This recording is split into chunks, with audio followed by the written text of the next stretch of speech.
के चेहरे पर आंसू नहीं, रोशनी है, क्योंकि वो जानती है कि उसके बेटे ने सरहद पर गोली खाकर वो तक सीने को छलनी होने से बचाया है। कहीं एक बच्चा स्कूल की दीवार के साए तले किताब थामे इसलिए बैठा है कि उसके बाप ने मजदूरी के आखिरी सिक्के उसकी तालीम पर खर्च किए कि शायद वो एक दिन कौम का मेहमान बन जाए।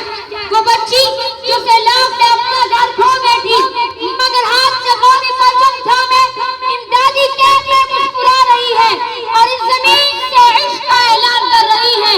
वो नौजवान जो कोहे बर्फ पर कदम रखकर दुश्मन की आंखों में आंखें डाले खड़ा है, उसे यकीन है कि अगर वो लौटा तो सर बुलंद होगा और अगर न लौटा तो ये जमीन ही उसका आखिरी हवाला बनेगी। ये वतन तूने उठाना कल वो खोल उठा, तेरे बेटे तेरे जानिसार चले आते हैं। हम सब वाकिफ है ये दरिया, ये समंदर, ये पहाड़ हम नए रंग से तारीख को दोहराते हैं, हम नए रंग से तारीख को दोहराते हैं। ये वतन सिर्फ एक नक्शा नहीं बल्कि हमारा ईदों से दिखाई होगा।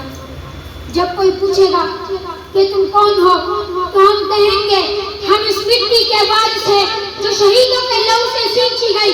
हम उन किसानों की औलाद हैं जिन्होंने तपती जमीन पर बीज उगाकर वतन का पेट भरा।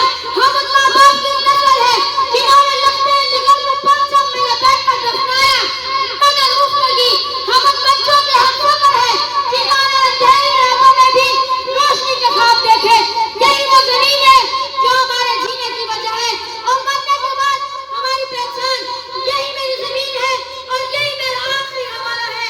और हमारी माँ धरती पाकिस्तान की तो मेरी आंखों होने से मगर दुश्मन याद रखे कि तारीख बताती है हम दौरे सितम में हम जिंदा थे, हम जिंदा हैं, हम जिंदा रहेंगे और हमने दौरे सितम में जालिम की कमर तोड़ी है।